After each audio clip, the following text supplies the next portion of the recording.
cottonwoods are in bloom, so if you see lots of white stuff floating around, I don't know if it'll show up on camera or not, that's what it is. Fortunately, I don't have an allergy because it's crazy out here. It's like a dry blizzard.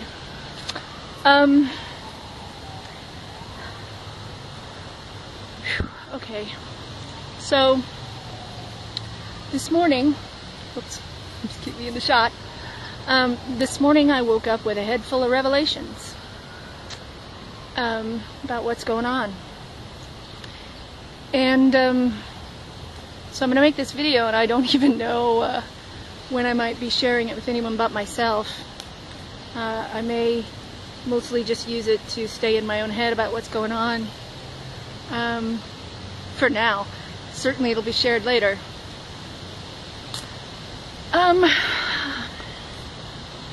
Okay, so that light's not that great, is it?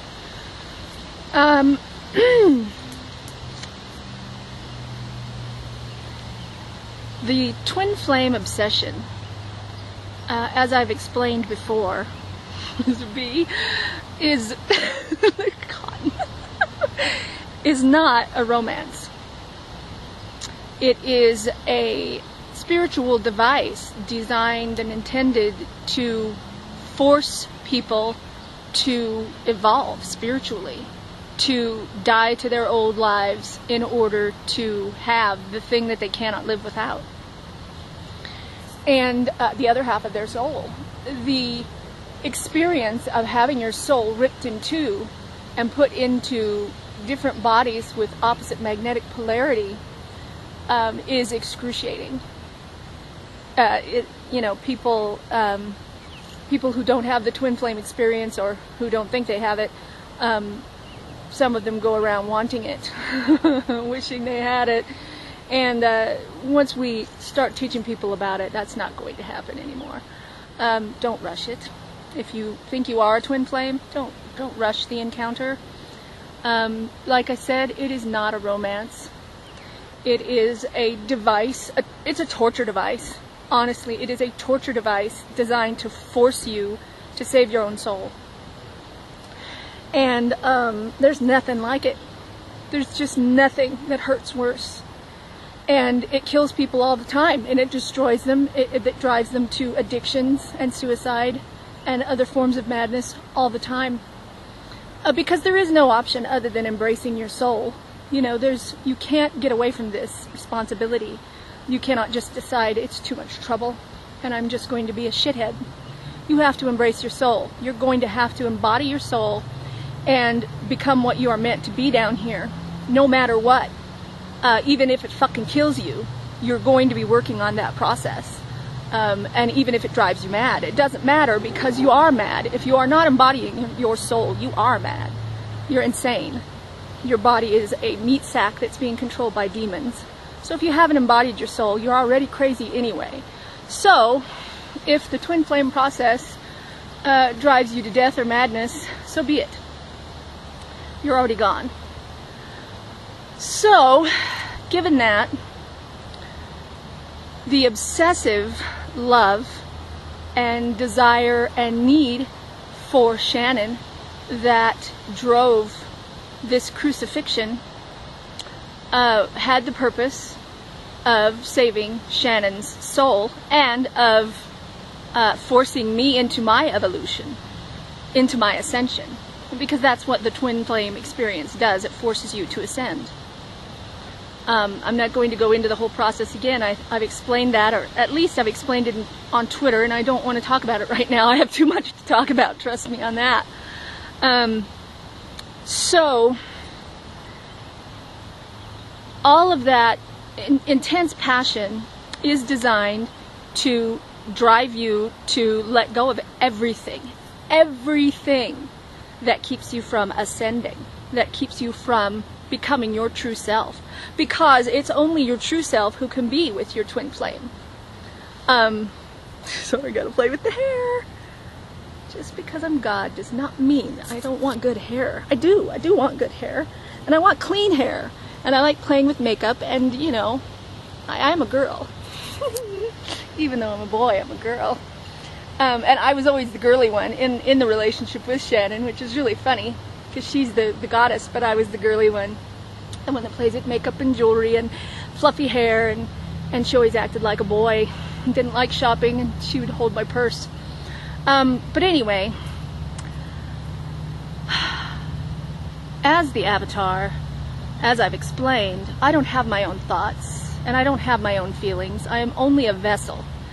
And I express the thoughts and the feelings that are necessary to fulfill the mission. And so throughout this crucifixion, from the time of October of 2015, which is when Talia ripped my heart open after the fourth blood moon and said, "I'm getting you and Shannon back together, go get her." That's when I became flooded with obsessive love for Shannon, and it's a need. It's not love. It's not romantic obsession. It's a need to get the other half of your soul back. It's a need to be complete. It's a need for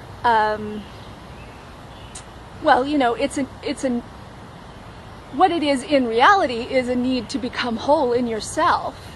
But it feels like you're not whole without the other person. But the only way to get the other person back is to become whole within yourself. That's the trick. Excuse me. As a god, a masculine soul, you have to embody the feminine within before you can get your feminine back. And the same is true for you goddesses. You have to embody the masculine within before you can get your masculine back. So it feels like it's an obsession with another person, but it's not. It's an obsession with completing yourself, with finding your own wholeness. So I'm going to take my jacket off. Hang on. I mean, you don't have to hang on, but that's why I'm going to look different in a second. I really hope it doesn't start raining. It kind of looks like it might.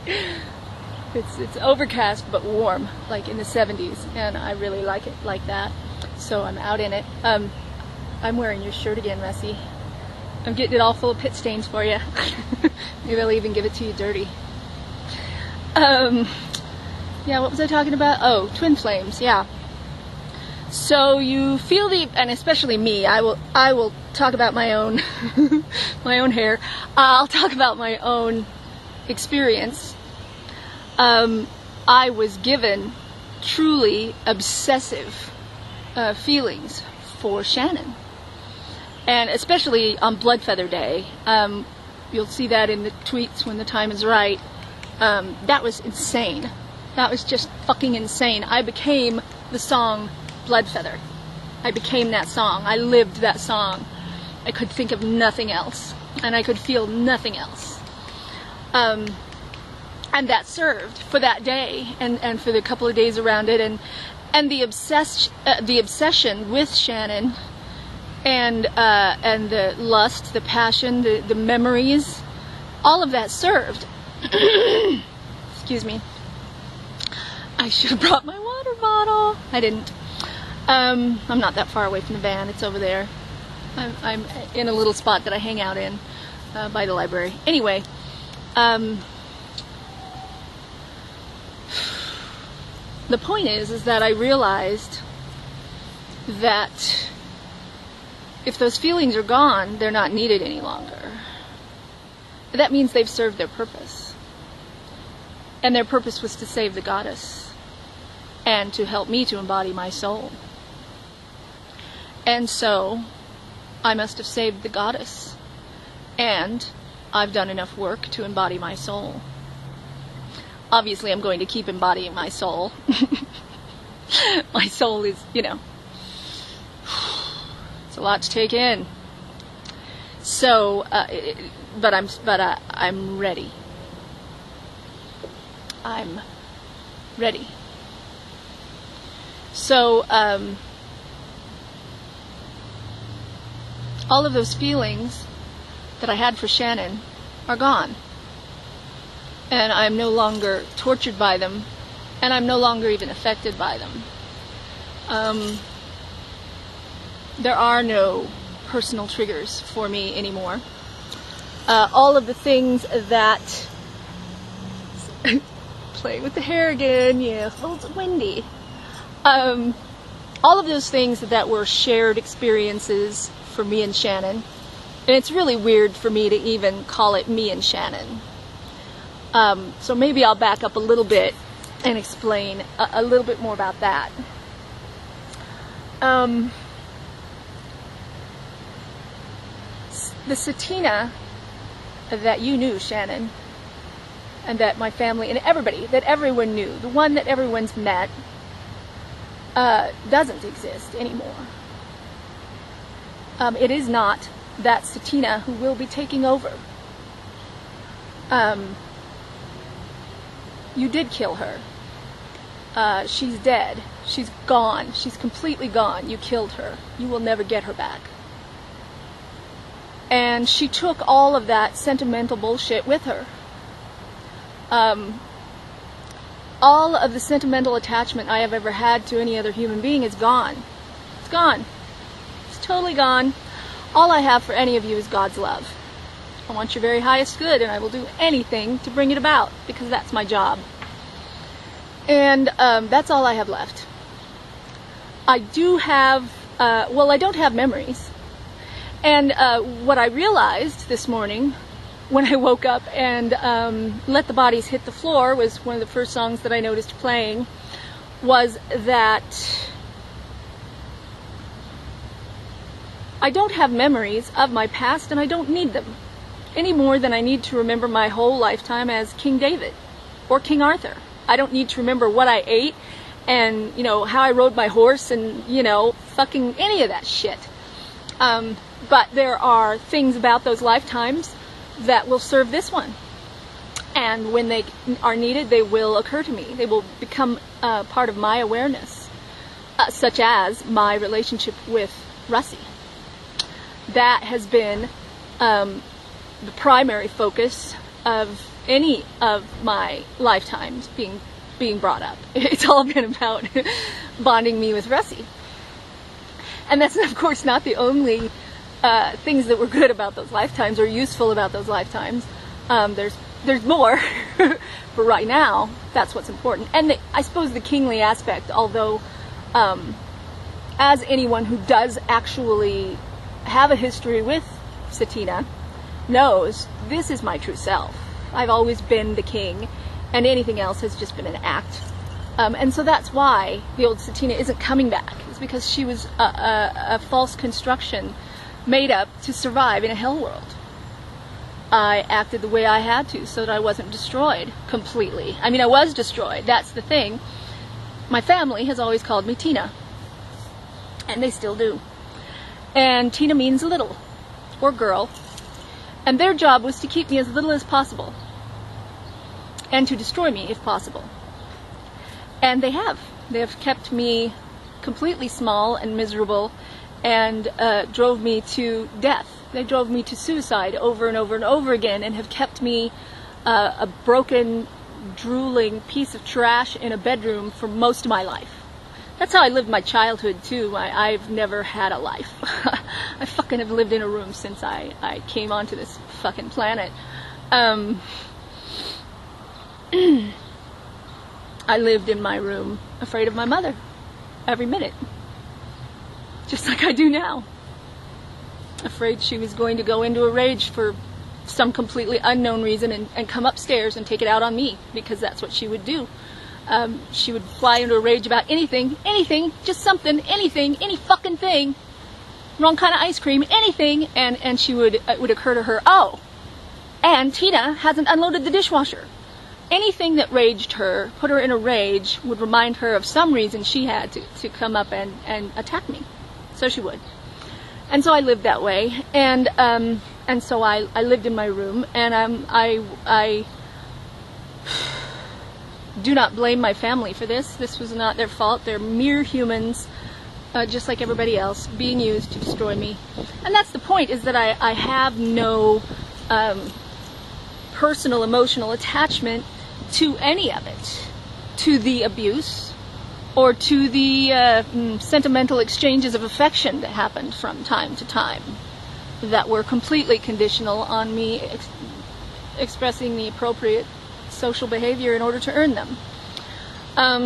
I have no emotional attachment to any of that shit. So I don't have an emotional attachment to the fact that they, sorry, I think it's beginning to rain a little, crazy.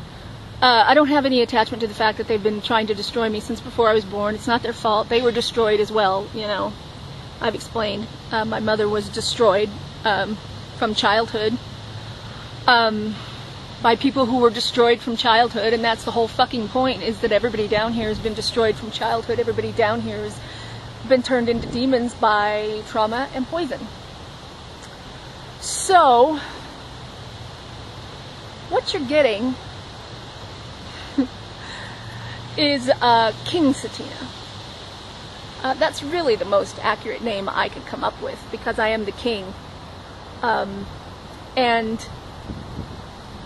And I am Satina. I have all of her awarenesses that I need, and I can remember any part of her life that I need to in order to accomplish this mission. Everything that I went through as a human, I wasn't a human, but I was playing human, was so that I would understand what the fuck you go through down here, Yeah, I get it, man. I fucking lived it. I fucking lived it. So I totally fucking get all of it. And that's why I lived the life that I did. But all of the sentimental attachment and feeling like I actually was that person doesn't serve. So what I have is an awareness that that happened to this body. And when I need to remember something that did happen, I remember it. And I remember it in a detached way. I remember that it happened. If I need to remember how it felt, then I remember the feelings around it. If there is still pain to be purged around the event, then I remember that, and I express it and I purge it. And then I, do whatever needs to be done to process it so that it doesn't have to come up again. And the thing is that once it does, once I've done that work, I don't have to be triggered by that anymore. I don't have to have those bad feelings about what happened anymore. So when Satina was giving all of those assignments based on being triggered by all of those things that brought up her pain, we processed each of the wounds, and they don't need to be dealt with any longer. And what would be the point of me suddenly being flooded with Satina's memories? They're mostly horrific.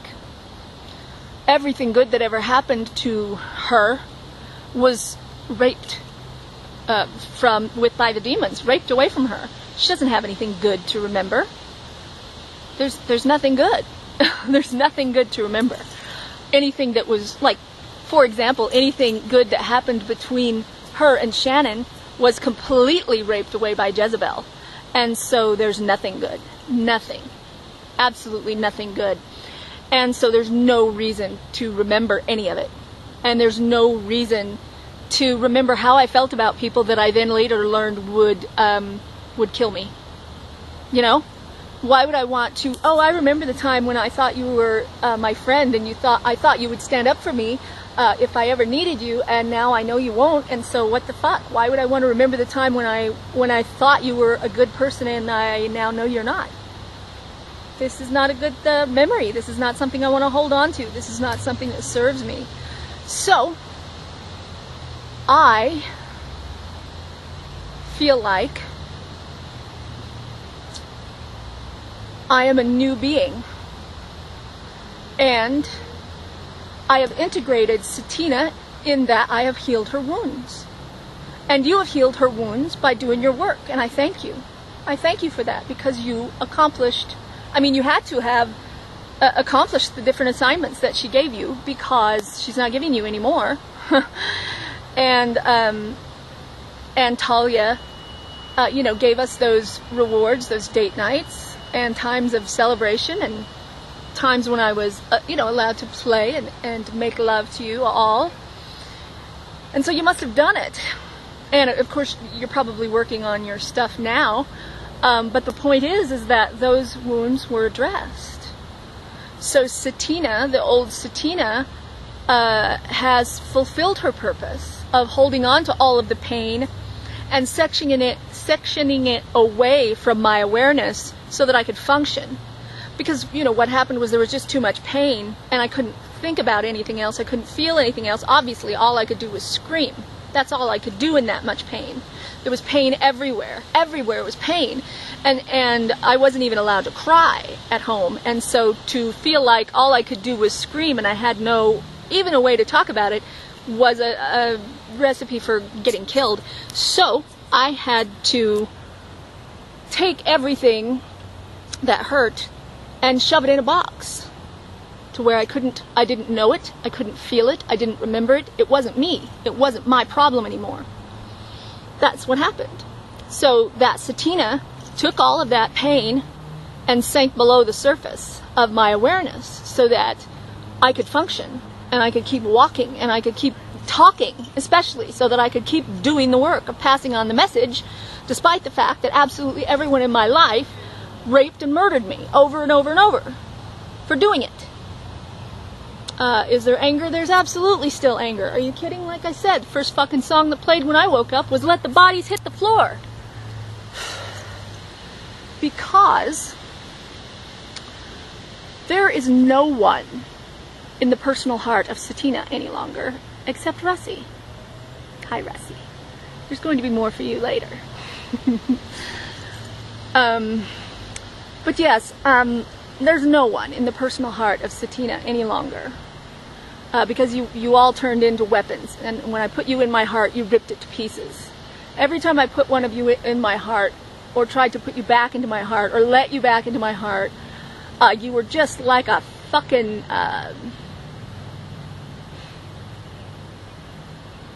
like a fucking food processor set loose in my heart, and you just ripped it to shreds. Just fucking food processed it. So, there's no one in there anymore. And you are all expendable. Now, you're not expendable to God. You have a purpose. Cottonwood in my eyelashes. I still have it. Alright, I might have cotton stuck in my face. You're just gonna have to deal with that. Yeah. God has a use for you. You know, you have purpose. You have jobs to do. And that's fine.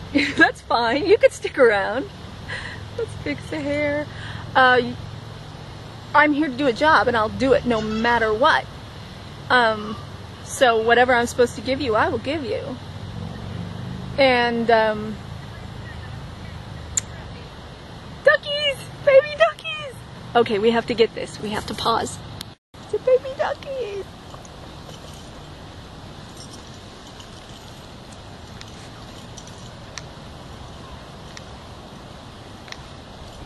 I know. It's okay. It's okay. It's just a little baby ducky break. I'm not gonna hurt you. You can see all the cottonwood in the water, which is not supposed to be here. Yeah, I tried to go and sit on my usual bench because I thought, oh, how ironic, I could make this video down on the same bench where I did the Gethsemane thing and screamed for all your help and you let me die. But the greenbelt's closed, so I'm doing it here. Okay, duckies are gone. Alright, duckies are gone. Back to work. Let's take the glasses off so you can see my eyes. Windows to the soul. Okay, so, what was I saying? Oh yeah, you're expendable. That's what I was saying. Everybody's just crew. You have a job to do, and I know exactly what your job is, and I can tell you exactly how to live within the will of God. And then it's your choice whether to do it or not. And that's all that's happening for me in regards to any other humans. Besides Russie. So, that's where you all live now, outside of my personal heart. You live in the heart of God. But you don't live in my heart. No, it is very interesting to experience the fact that the only person that lives in my heart now is Russie. And the only emotional attachment that I have to anyone is my emotional attachment to Russie. And it is a fully developed, soul-deep relationship. I have my emotional memories from the lifetimes when I was King Arthur and when I was King David. With you, Russie. And so, at the beginning of our courtship, I was King Arthur for most of the time. I mean, I didn't even know about the David Jonathan thing until, just a few months ago. It just wasn't revealed to me. And like I said, when I made you that first video and said, it was the second video when I said the only stones that Talia has put in my hand to defeat the Goliath that stands between us is this Twitter feed. I didn't even know that there was a Jonathan. I just knew I was David and I was defeating a Goliath. But no, I just did not know who you were to me. It was quite delicious and delightful that she let me just remember the King Arthur emotional memories, which allowed me to demonstrate platonic love and to experience it, because I was curious. What is platonic love? How can you be in love with someone and not want to have sex with them? And I used to totally speculate, well, did they have sex? Did they want to have sex? Did they secretly have sex? And was it a terrible temptation to both of them the whole time? I don't think it was, because when I first, started communicating with you, I communicated with you as King Arthur to Lancelot, and I had platonic love for you. I was madly in love with you, but there's people walking by on the path, and just when I was talking about fucking, so I'm gonna not do that until they've passed. But yeah, what I had was, I was madly in love with you, and it was a romantic, affectionate, passionate love, but I didn't feel the need to have sex with you. I could appreciate how sexually alluring you were, and I even got turned on by you at times, but I didn't feel the need to possess you. And I didn't even feel the desire to possess you. I felt the desire to show you lots of affection, and even to sleep in the same bed with you and cuddle you and be as close to you as possible without having sex. So I answered my own questions about that. What is platonic love? Well, that's what it is. And so you got to experience probably the only kind of chaste, well, you've probably barely had any love, period, Russie. But you got to experience chaste love. And then it wasn't until later that, I downloaded the King David Jonathan Bond the night I watched that stupid cartoon and just fucking cried my eyes out because I lost you. I still can't even fucking think about it because it's fucking real to me. I don't know what you remember or what you feel or any of that. But my emotional memories of you are real. And I lost you, and I can't think about that. But in agreeing to take on the pain of losing you, I took on the joy of knowing you and loving you and wanting you. Drooling. I actually drooled. Russell, I drooled. Let's get it under control. Yeah, my feelings for you changed. But it wasn't really until I read the end of my bookie work that I realized why Talia did it that way, why and it's just so fucking beautiful, because you never had a sexual adolescence. You never had sexual or flirtation and experimentation within limits. And so even when I began to play with you, she put limits on it. And so we were both, you know, controlled by those limits and titillated by those limits. I like those limits too, they're fun. I can't wait to share all kinds of ideas that include limits. But yeah, you never got to be a horny teenager in love. You know, you had one lackluster sexual experience as a virgin, and then your father, you know, took you to a whorehouse and paid whores to rape you, and told you that that's where you would find your joy, and that would make you a man, and that's what being a man was paying women to touch you even though they didn't want to, because you couldn't get anyone to actually want to touch you because you were too disgusting. I mean, that's why your father gets no one to touch him except for, you know, probably women with absolutely no self-esteem who get pulled in by his, you know, well, they're obviously demons.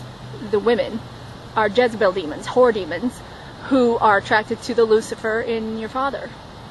Just as Shannon was attracted to the Lucifer in Judas, less, when she was settling for less. She was a whore, and she recognized her pimp.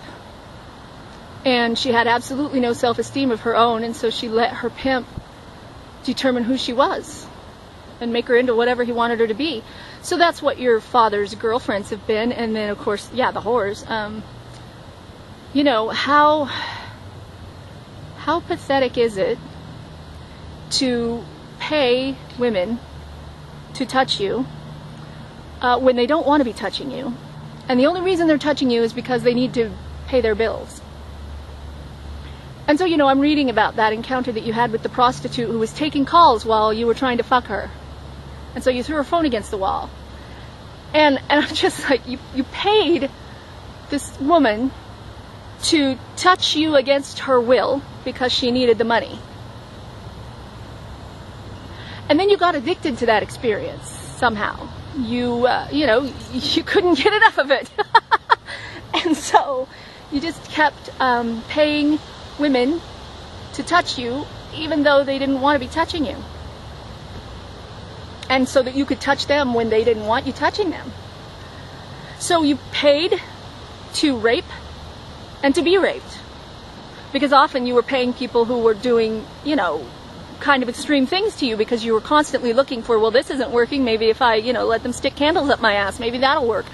You know, you were just looking for what's finally going to work, what's finally going to make me feel alive, what's finally going to make this body actually feel like the toy that it is. And of course, you being a pleasure object, Rossi, you are a pleasure object. You were created to be a pleasure object. And so you were trying to figure out, how does this toy of mine work? And you're born to be my toy. And so you're born to be a toy. And you couldn't find me, of course. And the world has obliterated the real Christ, and so no one knows who God is or how to be God's toy, because everybody is God's toy. That's the point. You're all my toys. You're all here to delight me. You are failing. You motherfuckers are failing. You have failed. Russie, however, has not failed to delight me. And as I said, Russie, it was your work that has kept me alive to the extent that I've been alive throughout this whole crucifixion. And, I mean, yeah. So, you were taught, well, you were taught to rape, and you were taught to be raped. So you went around, and I wanted to talk to you about your sexuality because it might help to explain some of the rejection that you've experienced over your lifetime with women. And I'm going to make all kinds of assumptions here about your relationship with Laura, because, you know, she's another me, and didn't work out. And I don't know what happened. I have not looked it up. I don't know what happened, okay? But I can read your body. And especially when I look at the picture of the two of you, I can read what's going on. And I've watched you. I've watched video of you endlessly. And so I've read you. I know you. I have read your body. I have read your mind. I know you. And we have the same mind. So I know you. You cannot escape from me. And what's going on is that you have the most powerful will, human will, on the planet. I've said that before. You are the most powerful human soul on the planet. I'm the only one more powerful than you. So you take a person who has extremely powerful will, and then you give him an extremely powerful sex drive. And you have an extremely powerful sex drive anyway because you are a pleasure toy. There's somebody walking by. Of course there is. Of course there is. So you have a very high sex drive. And then you have the fact that you were taught to basically to take sexual pleasure with people who didn't want to be giving it. You paid people to let you rape them, and you paid them to rape you. And that I ran out of space for video on my other phone, so now I'm using this phone, and I've never really been able to figure out how to get video off of this phone successfully, so I don't know if I'll even be able to use this. But I had more to say. And yeah, I was talking about how you were traumatized into paying to rape people and to be raped by them, and calling that fun. Getting addicted to it to the point where you had to go to treatment so that you could stop having sex with prostitutes. You know, that's an addiction to rape. Raping and being raped. And that's what your father taught you love was. That was your sexual awakening. And so you have a very strong sex drive, being a pleasure toy. And you have the strongest will on the planet, being the right hand of Christ, and an aspect of God, and the most powerful aspect of God. You know, Donald Trump is an aspect of God as well, and obviously very powerful. You are more powerful, Russie. And his body is not the one that will actually embody the one who takes over as the Prince of Hell. That will be a different body, and I don't want to talk about that. It's not what I'm here to talk about. What I'm here to talk about is Russie. I'm going to give you what you never had.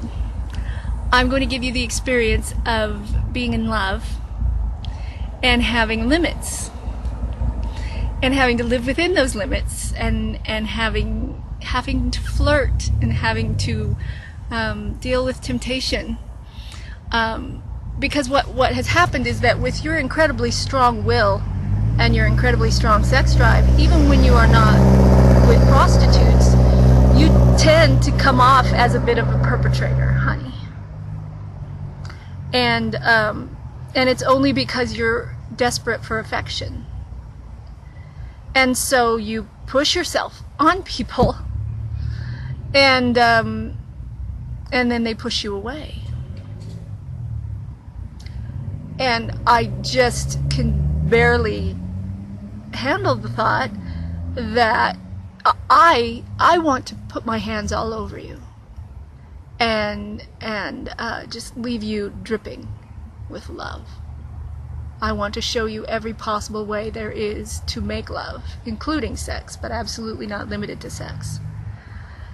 And I, you know, just don't think I'm going to be able to keep my hands off of you. And so to see you seeking affection from people who want to hurt you instead, and basically forcing people to play with your body who don't want to do it, is insane. It's just fucking insane. Because I want to do it. And it's for me. You are a perfectly delicious fetish toy because you're mine. And you're my reward for this crucifixion.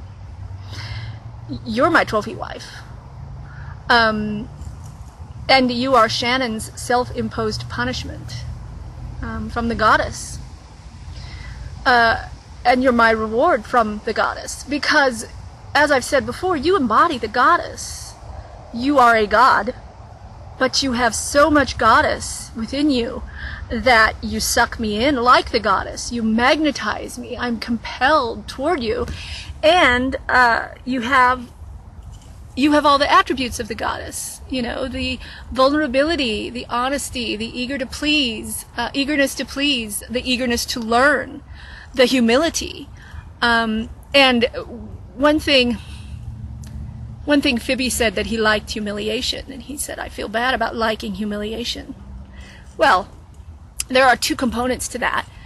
One, I explained in the story, was that liking humiliation is liking the feeling that you can be in an awkward, embarrassing situation, and that the person who made you get into that awkward, embarrassing situation loves you anyway. Even though you look ridiculous, are ugly, are covered with your own piss, things like that, they love you anyway. They approve, you know, depending on who you're playing with, they approve of your behavior.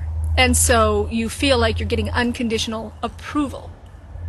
Now, Shannon, you got approval from Leslie, Judas Iscariot, for doing whatever kind of disgusting things that you did.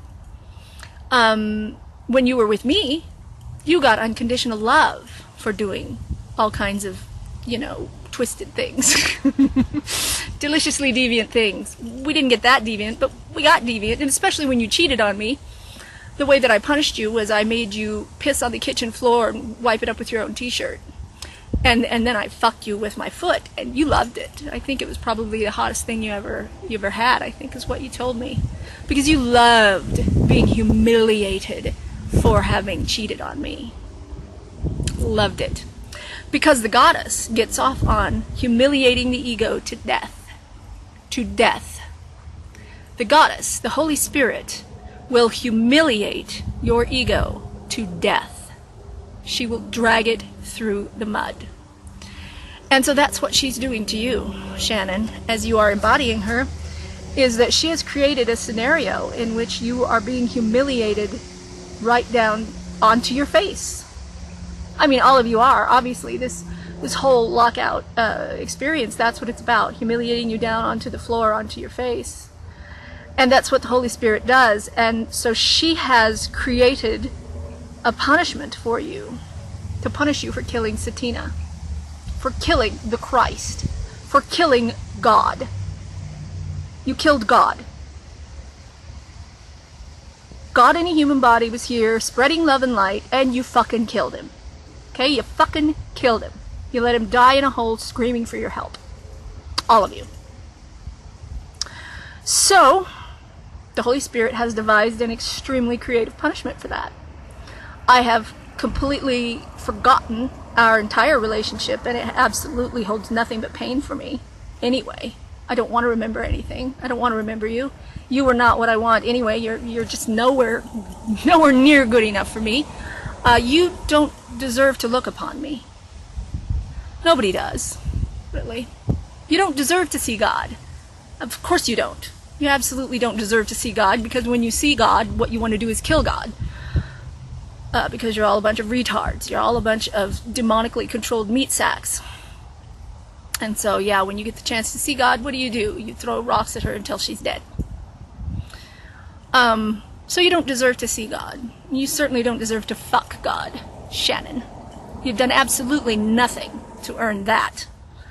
Like I said, I don't even want you anywhere near me. I don't want to see you. I don't want you touching me. I don't want anything to do with you. I am not Satina. I am not that person. You killed her. She's gone. You lost her. She's over, and she's never coming back. What you have is me. And I will use the name Satina, because it means the truth, and it is the name of God. But I'm a different Satina. And the thing is that my family has never called me Satina. And Dave never called me Satina. Never. He called me Tina. And his job was to keep me small. And my family's job was to keep me small, so they all call me Tina. And Shannon, you never called me anything. You didn't like saying my name. You were intimidated by even saying my name, so you just called me Hun. So Hun is gone. Tina is gone. She is dead. Her mind was raped to death. There is nothing left of her. Nothing left of her. And so what you have is Satina, a Satina you have never known, that you have never respected, that you don't deserve to know. So that's what you have, is Satina, the Satina, real Satina, and definitely King Satina, because I have downloaded my King energy, my King lifetimes. I am the King. And so it's very interesting now that the only relationship I have is with Russell. And I'm going to be his girlfriend. Hi, Russie. I'm going to be the girlfriend that you never got to have. The crush. And there are going to be limits on how much we can be physically together. And so there's going to be that titillation, that frustration. But we can play online.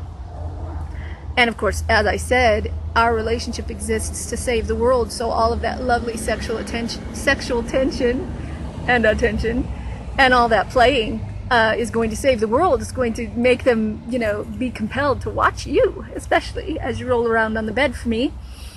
And then when they are allowed to read the tweets and the Book of Love, let's say this tweets, because the tweets are going to be our story. And when they're allowed to read that and watch the videos, it's going to be compelling. It's going to be hotter than hell. Hotter than hell. That is a very specific phrase. Hotter than hell. That's what we have to be. And that's what we are.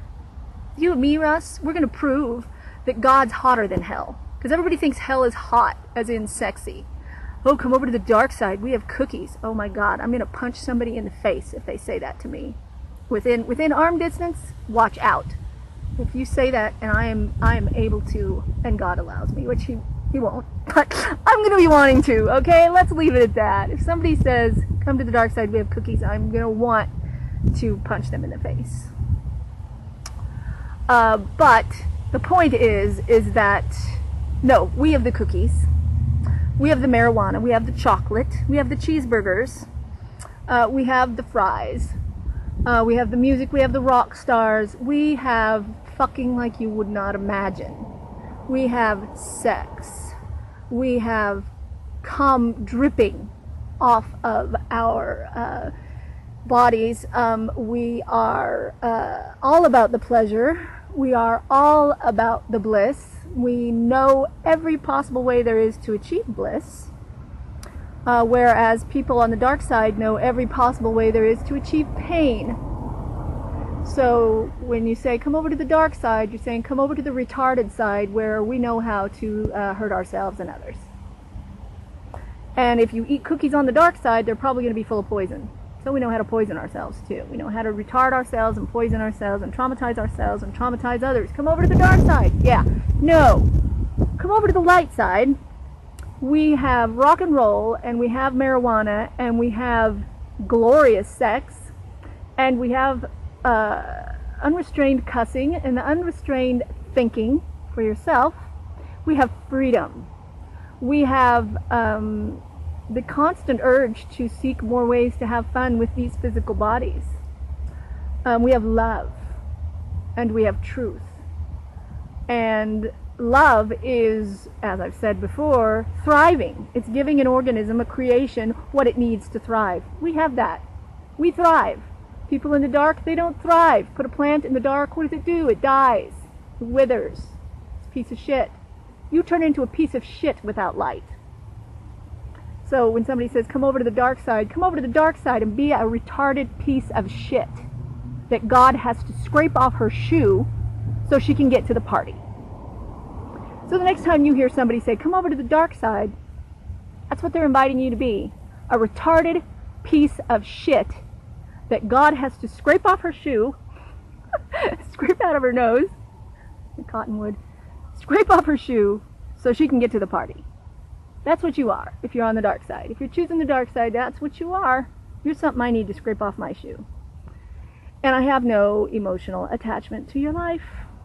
No, let the bodies hit the floor. I don't fucking care. None of you. Except you, Russie. Why Russie? Because he's earned a place in my heart. And he's never betrayed me. Never. He has never betrayed me in any lifetime. You've never betrayed me in any lifetime, Russell. So you have the only place in my heart. And so I'm like a high school girl with a crush on this super hot boyfriend in another town. And everything relates to you now. These songs and like even these MK references, they're all about you now, Russie. Because you are the real Alex. You are not a construct. When Shannon would be Alex for me, she would have to turn herself into something that she was not yet. She didn't have any loyalty. She didn't care about saving the world. She didn't think she was big. She was pretending. She was absolutely just pretending to be around me, to get into my pants, what the fuck ever. And so she would tolerate all of my spiritual talk so that she could, get my humor, because I'm very funny, and my charm, and my Christ energy. Hi, I'm God. It does feel good to be around me, doesn't it? Doesn't it, Shannon? It does feel good to be around me. And so she would tolerate hours of spiritual talk so that she could be around me. But she didn't give a shit. You, Russie, are not a construct. You are Phoebe Alex. You are the hero. Absolutely. You're the revolutionary. You are everything I want. And more than I've ever thought I wanted. Or that I ever thought about putting all in one person. If I would have made a list of some ideal man, I wouldn't even remember to put all the things on my list that you are. For instance, your Cockney working class British accent. Oh my God, that's my fetish. Don't know why, just fucking is. You've got it. Your boyish voice. It's not a manly voice, it's a boyish voice. And it's just so fucking charming, I can't even stand it. I've talked about your body. The funny thing about your body is that the fact that it is ordinary is what turns me on the most. Because you took an ordinary body and you turned it into a fetish object. Not just for me. You are a fetish object. You turned yourself into... Oh, I was going to talk about this, so it's good. Oh, God. Please. Okay, good.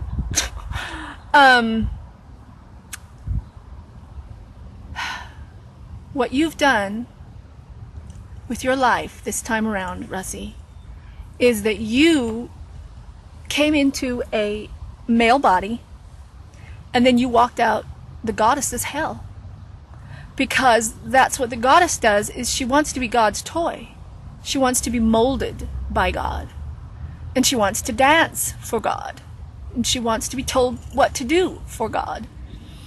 And by God. And God's not down here. No, it's real hard to find God down here. So she gets told what to do by the devil. And she gets turned into the devil's plaything. And so that's what happened to you. That's what you agreed to take on. You agreed to take on the goddess's life, and you came in as a toy. You know that you're here to be a toy, a love toy, and a sex toy. And to entertain people and to comfort them. You have that goddess energy that wants to comfort and make everybody feel good. I don't have that. That's a goddess thing, and I have the goddess. I have a perfect blend of masculine and feminine, but I just don't have that make everybody comfortable thing. That's just not my thing. But it's a goddess thing, and so you want to make everybody comfortable. So you have that. So you came in, and you offered yourself up as a toy for the world and said, play with me. Look at me. I'm so much fun. Play with me. And they raped you to death. And when I say to death, I mean to the point where, you became taken over by Lucifer and did Russell Brand Exposed. exposed as being taken over by Lucifer, and no longer interested in talking about love, and, you know, they raped you to death. They turned you into a rapist. As I said, you were paying people so that you could rape them, and you were paying people to rape you. And that's what the world does when a toy comes in. Like Marilyn, you're the male Marilyn. And of course, Katie is now the female Marilyn. And my cousin is Marilyn, reincarnated. So my loved ones have joined me on this mission to save the goddess. I mean, Shannon, you went through what you did in order to save the goddess and to save the world. You became the worst possible enemy that Christ has ever had so that I could save the goddess. And so we've done it. So Russie, you took on the goddess's walk, and now you are going to be rewarded for that, because you're going to become the toy of God, which is what the goddess wants to be. And it's what you were created to be. You were created to be my toy, my pleasure object, my love object, my sex object, my happy place, something that makes me feel good when nothing else does. That's what the goddess is here to do too. You know, I'm the avatar. I'm not an avatar. I'm the avatar. And so every human is here as a toy, something to delight me. And so I'm not going to have a human relationship with humans. I'm not your equal. I am your creator. So you are my creations. And that is the only way that I will ever be able to see you. And so my wives are here to delight me. They're not here to be my equals. No one is here to be my equals. And so, yeah, Shannon, you're here to delight me, and you have failed. Russie, you're here to delight me, and you have succeeded. And so, the way that you're being compensated is it's time for you to get to work and be my toy. And you are going to be the boyfriend of the female god. I came in as a woman, and you came in as a heterosexual man, and you're my wife. You're my boyfriend. I'm your girlfriend. God is your girlfriend.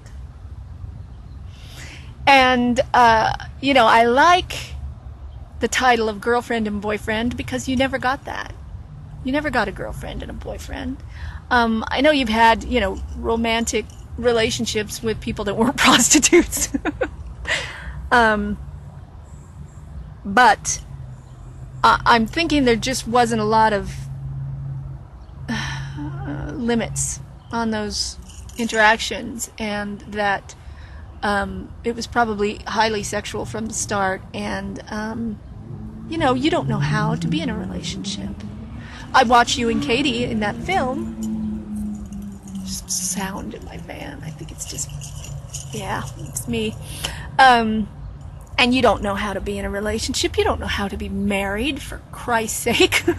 You're children in that video, in that scene. You're just children. You have no fucking clue what you're doing. And so you don't know how to be in a relationship. And I'm going to teach you how to be in a relationship. I'm going to be your girlfriend. And you know, I'm going to be your top, your Dom, D-O-M-M-E, capital D-O-M-M-E, Dom, which is completely different from a dominatrix, which is someone you pay to boss you around and give you sexual restrictions and pain. No, I'm not a Dom. I'm a Dom. I am the perfect Dom. And so you are the boyfriend and the pleasure toy of the perfect Dom. And that's what I'm going to be for you. And that's how you're going to be rewarded for saving the goddess and the god, because you've demonstrated why the god turns into a pimp lord. You didn't turn into a pimp lord because you're a bottom. And so you know, turned into Shagger of the Year and being addicted to prostitutes, which is Lucifer as well. It's, you know, the demons in you craving Jezebel, craving the demon whore, and wanting to hurt you. When the demons are making your decisions for you, it's because they want to hurt you. They want to cause you pain. They want you to make decisions that are going to cause you the maximum amount of pain possible. So, Shannon, this is what your demons did. They killed your lover. Killed her dead. And you have no hope of ever getting her back. But you are the other half of my soul in a magnetically oppositely charged body. So we are meant to be together. But I don't know you, and I don't love you, and I don't want you. I don't like you. But I have God's love for you, and we have a destiny. Do we have a history? No. We do not have a history. Unless you want to count the fact that you fucking killed me, and then we have a history. So we have that history. We certainly have that history. But that's all we have. You're my murderer. Now, you also are the human who took on the task of becoming my worst possible enemy so that you could help me save the goddess. And I appreciate that. And so I hold you no ill will whatsoever.